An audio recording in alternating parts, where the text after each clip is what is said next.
Good morning from outside Kroger Field, where it's like 2 a.m.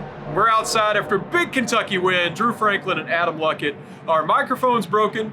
We've got street sweepers driving by. I'm not even sure if you're going to see this video, but we're going to try to rapid react because it was such a big win for Kentucky football, and they did it in all phases. Let's start with the defense, as they were called out last week for an uncharacteristically bad performance against South Carolina. Brad White's group really brought it against one of the best offenses and best quarterbacks in the SEC. Well, Drew, you've heard this take 6 times already. This is like our 20th try doing this. Turns out Brad White makes $1 million for a reason. Turns out Brian Kelly wanted Brad White to be his defensive coordinator at LSU for a reason. Drew, me and you have been on this earth, again I'm saying this, for 30 plus years. He's the best defensive coordinator Kentucky's ever had. He's got the goods, and he showed it tonight.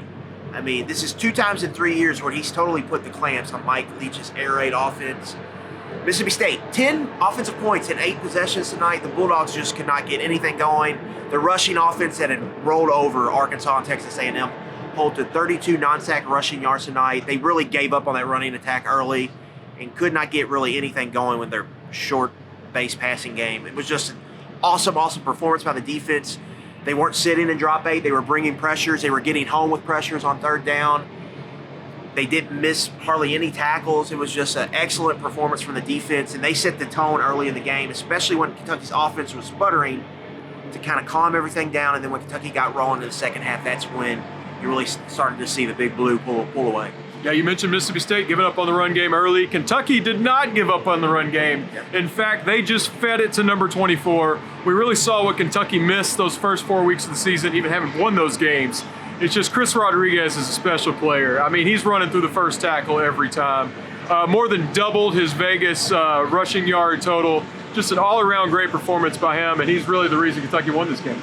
Number 24, he's an all-timer. I mean, he's one of the best to ever tote the rock here in Lexington. Career high 30 carries, 196 yards, 2 touchdowns, and we saw him get out in open field, get explosive. Safety missed on Chris Rodriguez for that 47-yard run that set up the touchdown to get them up 13-10, and from that point they never didn't have the lead. Kentucky, I believe, rushed for right at 250 yards. It was just an old school Mark Stoops football game. Like he's gonna go home to his big mansion, wherever it is in Central Kentucky. He's gonna sit back. He's probably gonna have a glass of WM Tar, and he's just gonna more than one glass. and he's just gonna smile watching this. Kentucky. Great movement at the point of attack on the offensive line. Chris Rodriguez bowling over defenders, and his defense just eating up Mike Leach's air raid offense. And it was a win where Kentucky had to have it. They were a wounded animal coming into this game. They bounced back strong, and now the season could have gotten a tailspin. 3 straight losses in the bye. Damage control win here. They're going to stay in the top 25, and they still got a lot to play for. They're going to play in games with stakes here in the last 4 or 5 games of the season. I don't want to get carried away, but I think it was the biggest win in the SEC today. You know, beat Mississippi State. I don't know of anything else that went on around the conference. We're really happy here in Lexington. Also happy to see Will Levis back on the field.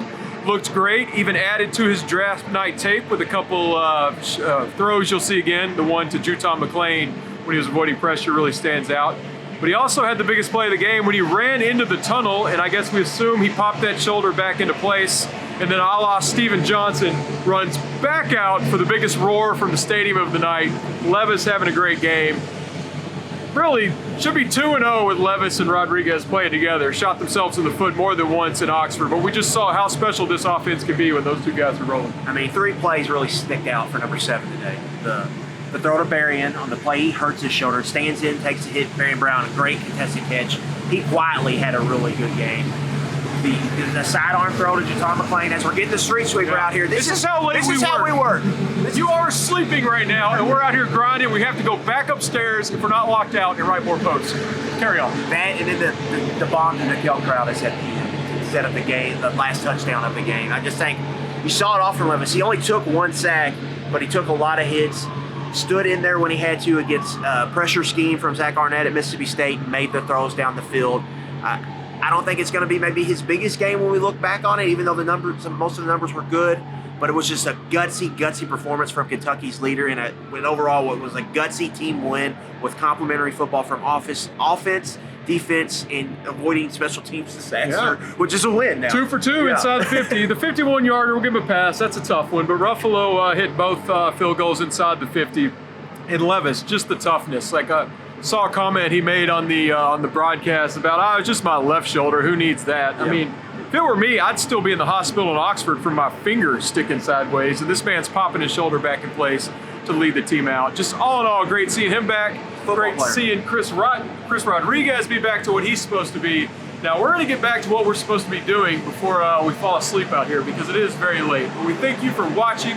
We thank Kentucky for getting back in the win column. And we thank the street sweeper for doing his job. Before we get out of here, the stage is set. Like, they're going to Knoxville, and they're going to be ranked, and Tennessee is going to be number 3, number 2, whatever. Rat poison scenario. Don't let us get hot. Tennessee is in a rat poison scenario. Patted on their back, they're going to be told how great they are. Hendon Hooker's winning the Heisman. Josh Heupel is the next Nick Saban. All of that. And little old Kentucky's coming in as a plucky underdog and can ruin Tennessee's dream season. Like, this is the scenario. If people got down this week, you cannot get down. 2 weeks of build-up for this game, a huge game. I think you can make the argument it's the biggest SEC game of the Mark Stoops era. Now, you could argue hosting the SEC East Championship might be bigger, but this is different. Like, you can keep your dream alive. You can ruin your rival's season. It's just, and we've already seen Vince Merrill tweet about this. This is going to be a fun 2 weeks, and lean into it. These are the moments like Kentucky football you've craved forever. You have it. Lean into it. Do not get, woe is me because Tennessee scored 50 points today. No, it's a one-game scenario. Anything can happen. Kentucky's got 2 weeks to prepare for this game. Let's see what happens. I think what he's saying is, let's beat the Vols. Go Cats.